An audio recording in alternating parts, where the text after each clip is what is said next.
As a quick aside, this is not the only thing in a case care package. There's a couple more items in that package, so expect a couple more AK videos, not in a row, but sometime very soon. Onto the review. Now this is a wire-bound book, very nice to hold, very aesthetically pleasing, and the cover itself, to be honest with you, is quite nice, very unique. And it also sums up what this book is all about, because this is all about dioramas, specifically scales 1/35, 1/48, and 1/72. And as the cover suggests, these contain, well, first of all, let's show, there's the intro, the idea for this, and you can already tell a lot of diorama related items and products and tools that you can use, but we'll get to that later. Then here are the images, you can already tell, right? Whoa, whoa. So yeah, these are used to cut out a specific sign or signage, a specific box, a specific crate, whatever the thing might be you want for your diorama. Odds are it's in this book. Reminiscent of one of those sort of books that's been popping up a lot recently, where it's like supposed to be the all-in-one survival book. It's called The Book or something like that. But this one is a survival book for dioramas, because it has this brown compilation, or I guess stack, not compilation, of brown papers full of, yeah, these are papers, so you have to cut out, right? There's like dotted lines, and then these are actually the folding sort of sequence. You ever do origami? Very similar idea, not quite origami, but you get the picture. And they correspond by scale. So this one 1/35, this one 1/48. There is a size difference, right? So this one Danish Army MRE, right? Pertaining to scales. And if we can find that, it will be here in the very back after the brown papers, right? Look at that. So you're supposed to cut it and put it onto the brown paper and then fold it. Wow. Historical posters, right? Oh, there's a lot of historical posters. Guys, we are feasting. I love dioramas. So if you have a brick wall at home with a corresponding scale, this is easily attainable when it comes to making propaganda posters, for example. And you can tear these up, put it on the brown cardboard sheets that are included, and paste it onto your wall. No need to print your own, because these are 4K, high definition, no stretch, no pixelation printouts. Yes, yes, yes, yes. And there's a lot of historical posters. Then we also have highway signs. If you want to recreate, what is it called? The Thunder Run, the infamous Thunder Run, I think, where it's just a column of M1 Abrams strikers. What was it? The Bradleys in Iraq when they invaded. Yeah, you can do it, and by scale. So it's perfect. And of course, flags. Lots and lots of flags. Shout out Canada. Wow. Maps. Oh, wow, yeah. Carpets is crazy. Okay. Yeah. That's it. Not a lot. That's a lot. That's a lot. This is thick. This is 202 pages of straight heat. Bangers after bangers after bangers. Yes, 202 pages of content. So how do they work, Paul? Well, it's easy. Don't sweat it. Really, I mean, I already alluded to it. You fold and cut before folding, of course. But let's run over the checklist of items that you need to make this thing work in the first place. But if you've been doing the hobby for even a little bit, you probably have most, if not all, these items. The first thing you'd need is incredibly obvious in hindsight, the moment I mention it, but a cutting mat. Yes, please protect the surface you're working on, because ultimately this is still a bunch of paper, and probably the best way to work on it is by ripping it off the wired back book, hence why they did it as a wire back. and not a hardbound copy, so you can rip it off. But because you're going to do that, you're going to be working on essentially bare tables. So please, please, please, please have some sort of cutting mat, especially the self-healing ones like from Excel, because they are very nice. Please respect your mom's furniture. She will send you to the shadow realm otherwise, all right? And I don't want you to be sent to the shadow realm, okay?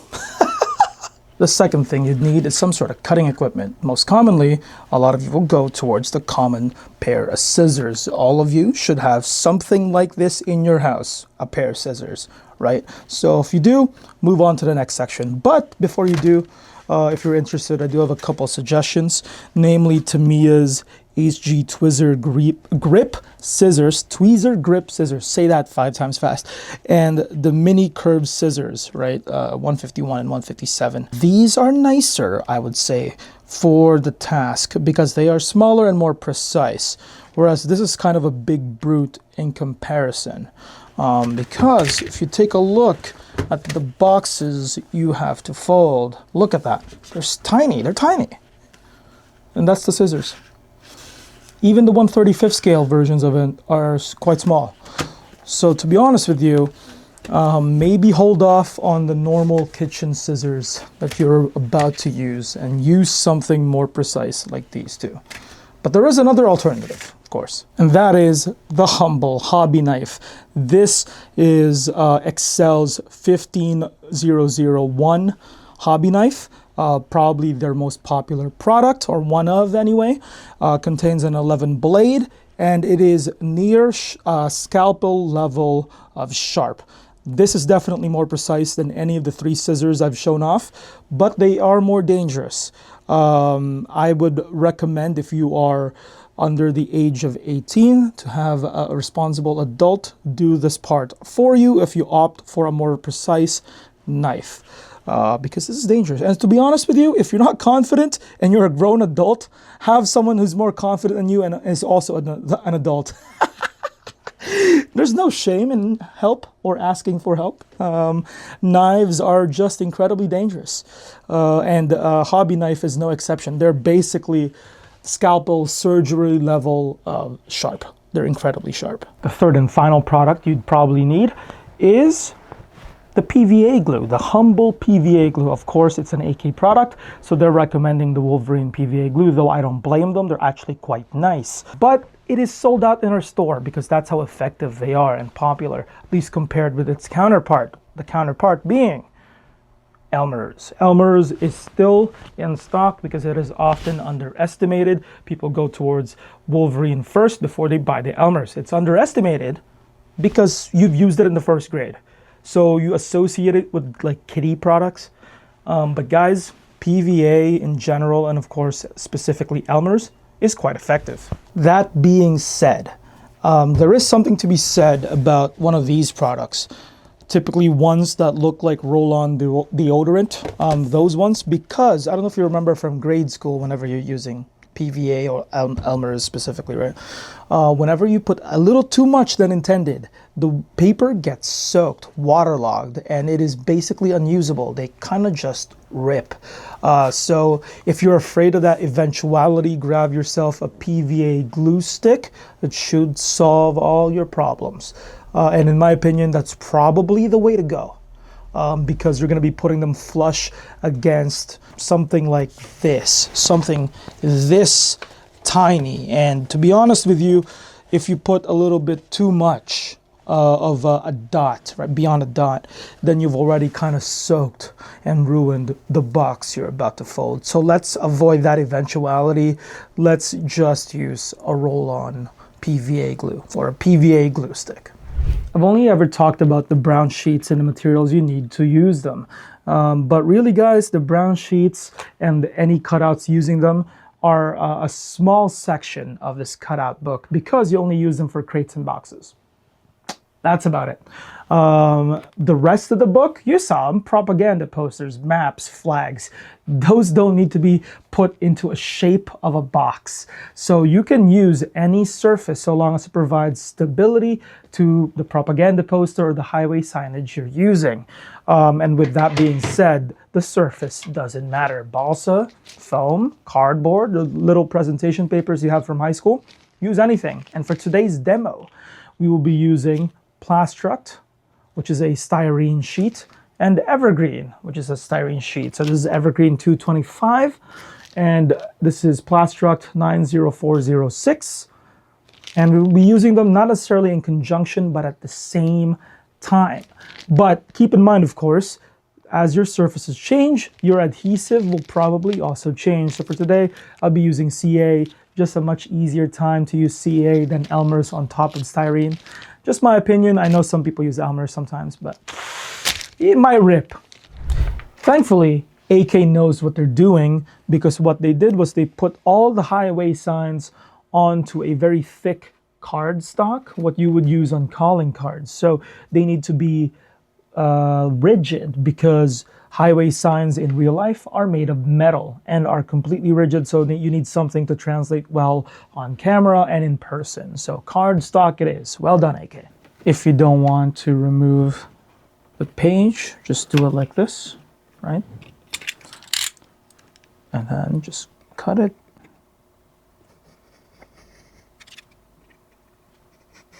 Make sure you have a cutting mat underneath, so you don't ruin your mom's table, please and thank you.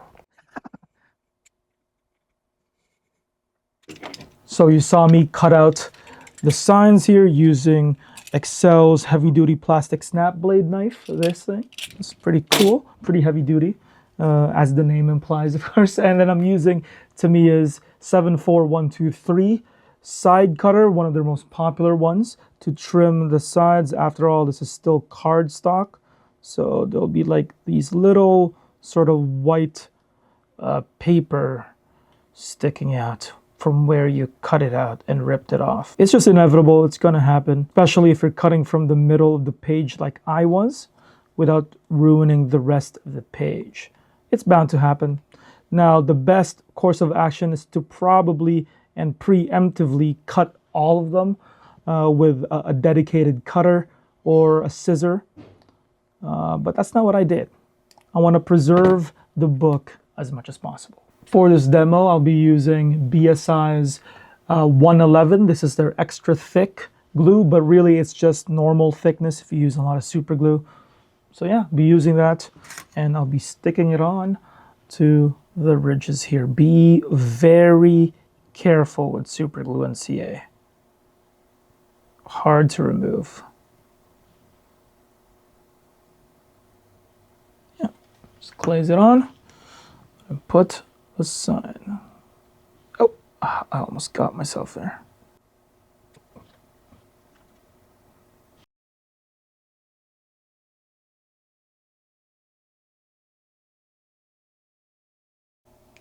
Wabam.